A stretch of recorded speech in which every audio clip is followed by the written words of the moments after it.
இறையேசுவில் பிரியமான சகோதர சகோதரிகளே, நமது ஆண்டவர் இயேசு கிறிஸ்துவுடைய திருப்பெயரால் உங்களுக்கும் உங்கள் குடும்பத்தில் இருக்கிற அனைவருக்கும் அன்பும் சமாதானமும் மகிழ்ச்சியும் உண்டாவதாக. அன்புமிக்கவர்களே, ஆகஸ்ட் மாதம் 6ஆம் தேதி தாயாம் திரு அவை நமது ஆண்டவர் இயேசு கிறிஸ்துவனுடைய தோற்ற மாற்ற பெருவிழாவை கொண்டாடுகிறது. இயேசுவனுடைய உருமாற்ற பெருவிழா என்று கூட இதை நம்ம சொல்லலாம். அன்புமிக்கவர்களே, இந்த விழாவானது திருச்சபையினுடைய வரலாற்றில் 4வது நூற்றாண்டிலிருந்தே கொண்டாடப்பட்ட ஒரு விழாவாக நம்ம பார்க்கிறோம். இருந்தாலும் வரலாற்றினுடைய பிற்பகுதியில் 1451வது ஆண்டு துருக்கியர்களை கிறிஸ்தவர்கள் வெற்றி கொண்ட அந்த ஒரு காலகட்டத்தில் அப்பொழுது இருந்த திருத்தந்தை முதலாம் கலிஸ்தஸ் என்பவர் தான் இந்த விழாவை உலகம் முழுவதும் திருச்சபையில் கொண்டாடுவதற்காக அவர் வழிவகை செய்தார். ஆகவே இந்த இயேசுவினுடைய தோற்ற மாற்ற பெருவிழா என்பது நேற்று இன்று கொண்டாடப்படுகிற ஒரு பெருவிழா அல்ல. 4வது நூற்றாண்டிலிருந்தே திருச்சபையினுடைய பாரம்பரியத்தில் கொண்டாடப்பட்டு கொண்டு வருகிற ஒரு மிகப்பெரிய ஒரு பெருவிழா. அன்புமிக்கவர்களே, இந்த இயேசுவினுடைய தோற்ற மாற்ற பெருவிழா என்பது தந்தையாகிய கடவுள் நமது ஆண்டவர் இயேசு கிறிஸ்துவனுடைய மாட்சிமையையும் அதிகாரத்தையும் உறுதிப்படுத்திய ஒரு நிகழ்வாகத்தான் நம்ம பார்க்கிறோம். நற்செய்தி வாசகத்தில் நம்ம இந்த நிகழ்வை பார்க்கலாம். அதாவது இயேசு தன்னுடைய நெருங்கிய திருத்தூதர்களோடு பேதுரு, யோவான், யாக்கோபு இவர்கள் மூவரோடும் சேர்ந்து மலை உச்சிக்கு சென்றதாகவும் அங்கே நமது ஆண்டவர் இயேசு கிறிஸ்து தோற்ற மாற்றம் பெற்றதாகவும் நம்ம விவிலியத்தில் வாசிக்கிறோம். எதற்காக இந்த நிகழ்வு முக்கியத்துவம் பெறுகிறது என்றால், இந்த நற்செய்தி வாசகத்தினுடைய முன்னைய பகுதியில் நம்ம பார்க்கிறோம். நமது ஆண்டவர் இயேசு கிறிஸ்து தன்னுடைய பாடுகளை பற்றியும் இறப்பை பற்றியும் திருத்தூதர்களிடத்தில் சீடர்களிடத்தில் பேசுகிறார். ஒருவேளை அவர்கள் குழப்பம் அடைந்திருக்கலாம். என்ன, இவரை நாம் மெசியா என்று நினைத்தோம், மீட்பர் என்று நினைத்தோம். ஆனால் இவர் எருசலேமில் பாடுகள் பட்டு மரணிக்க வேண்டும், சிலுவை மரணம் அடைய வேண்டும் என்று பேசுகிறாரே என்கிற ஒரு குழப்ப நிலையில் இருந்திருக்கலாம்.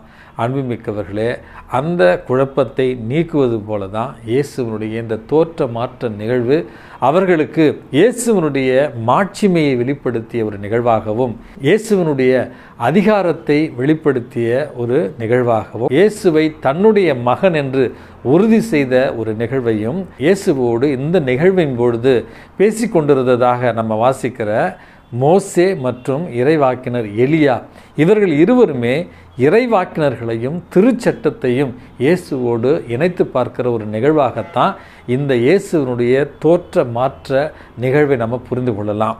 அன்புமிக்கவர்களே, இதற்கு சான்றாகவே திருத்தூதர் பேதுரு எழுதிய அந்த கடிதத்தில் 2வது கடிதத்தில் திருத்தூதர் பேதுருவே இதை சொல்லுகிறார். இயேசுவினுடைய மாட்சியையும் மாண்பையும் நேரடியாக கண்டவர்கள் அப்படி என்று சொல்லுவதன் மூலமாக திருத்தூதர் பேதுரு இயேசுவினுடைய மாட்சிமையையும் அதிகாரத்தையும் நேரில் கண்டதை நம்ம இன்றைக்கு உணர்ந்து கொள்ளலாம். அன்புமிக்கவர்களே, இந்த இயேசுவினுடைய தோற்ற மாற்ற விழா நமக்கு என்ன பாடத்தை சொல்லித்தரும் அப்படி என்று சிந்தித்து கொண்டிருந்த பொழுது முதல் செய்தியாக இன்றைக்கு இந்த நிகழ்வானது இயேசுவினுடைய மாட்சிமை, இயேசுவினுடைய அதிகாரம், இயேசுவினுடைய வாழ்வு பழைய ஏற்பாட்டையும் புதிய ஏற்பாட்டையும் இணைக்கிற வகையில் இறைவாக்கினர்களையும் திருச்சட்டத்தையும் அடையாளப்படுத்துகிற மோசே மற்றும் எலியா இறைவாக்கினர்களுடைய அந்த உரையாடல் எல்லாமே நமக்கு சொல்லித்தருகிற முதல் பாடம் என்பது நமது ஆண்டவர் இயேசு கிறிஸ்து என்பவர் ஏதோ வரலாற்றில் ஒரு மிகப்பெரிய இறைவாக்கினராகவோ அல்லது வரலாற்றில் பல அதிசயங்களை செய்த ஒரு இறைவாக்கினராகவோ நாம் கருதக்கூடாது. மாறாக நமது ஆண்டவர் இயேசு கிறிஸ்து தந்தையாகிய கடவுளால் அனுப்பப்பட்ட நம்முடைய மீட்பர், தந்தையாகிய கடவுளுடைய ஒரே மகன், நம்முடைய இரட்சகர் என்கிற எண்ணத்தோடு நமது ஆண்டவர் இயேசு கிறிஸ்துவின் மீது நமது மீட்பர், நமது இரட்சகர் என்கிற நம்பிக்கையையும் விசுவாசத்தையும் வெளிப்படுத்த இந்த விழா நமக்கு அழைப்பு விடுக்கிறது. ஆகவே அன்புமிக்கவர்களே, மண்ணுலகில் நமக்கு வேறு எந்த பெயரும் கொடுக்கப்படவில்லை இயேசு என்கிற பெயரை தவிர. இந்த மண்ணுலகில் வேறு எவரும் நமக்கு கொடுக்கப்படவில்லை இயேசு என்கிற நம்முடைய மீட்பர் இரட்சகரை தவிர என்கிற முதல் செய்தியை இன்றைக்கு புரிந்து கொண்டவர்களாய் நமது ஆண்டவர் இயேசு கிறிஸ்துவின் மீது நம்பிக்கையையும் விசுவாசத்தையும் வைத்து அவரில் மீட்படைய இன்றைக்கு நம்ம முடிவெடுப்போம். 2வது ஒரு செய்தியாக இந்த நிகழ்வின் போது தந்தையாகிய கடவுளுடைய குரல் கேட்டதாக நம்ம வாசிக்கிறோம்.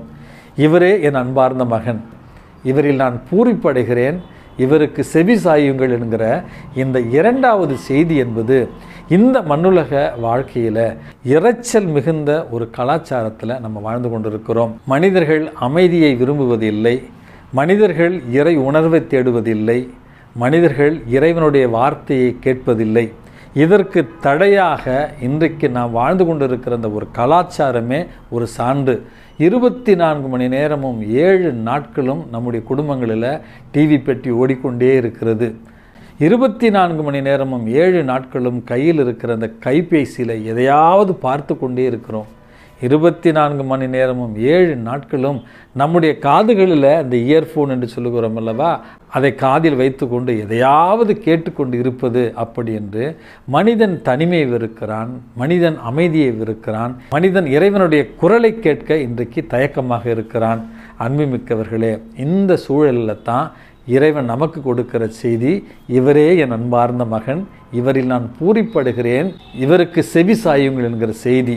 இந்த உலகத்தனமான காரியங்களுக்கு செவிமெடுப்பதை விட்டுவிட்டு நம்முடைய ஆன்மாவின் ஆன்மாவாக இருக்கிற தூய ஆவியாரனுடைய குரலையும் நமது ஆண்டவரும் இரட்சகருமான நமது ஆண்டவர் இயேசுவினுடைய குரலை ஒவ்வொரு நாளும் கேட்டு அதன்படி நடக்க இன்றைக்கு இறைவனிடத்தில் மன்றாடி செபிப்போம். எல்லாம் வல்ல இறைவன் தந்தை, மகன், தூய ஆவி உங்களையும் உங்கள் குடும்பத்தில் இருக்கிற அனைவரையும் நிறைவாக ஆசீர்வதித்து பாதுகாத்து வழி நடத்துவாராக. ஆமேன்.